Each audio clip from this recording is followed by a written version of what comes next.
Guys, hari ini nak bagi satu cerita. Sekarang banyak orang di TikTok gunakan nama Urban. Yang syarikat kami Urban. So banyak ambil kita punya nama syarikat untuk pergi as orang lah.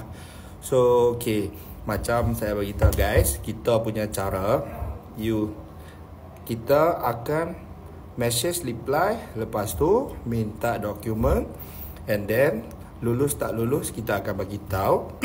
Jika lulus kita akan pergi jumpa depan-depan, face to face.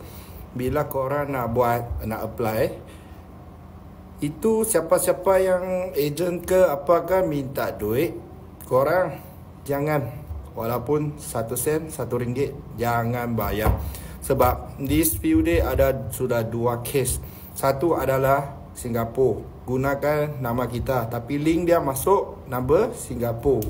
Lagi ada satu area KL, sama juga dia guna video kita untuk pergi buat yang tentang pinjaman tu lah.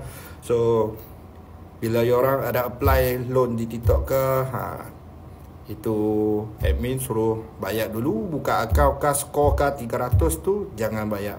Kita tak perlu bayar walaupun 1 ringgit.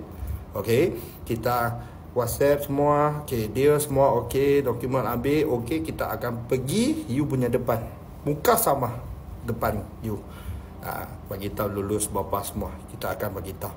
So ingatkan, protect sendiri, ingatkan, as ban, kita ban, ingatlah guys.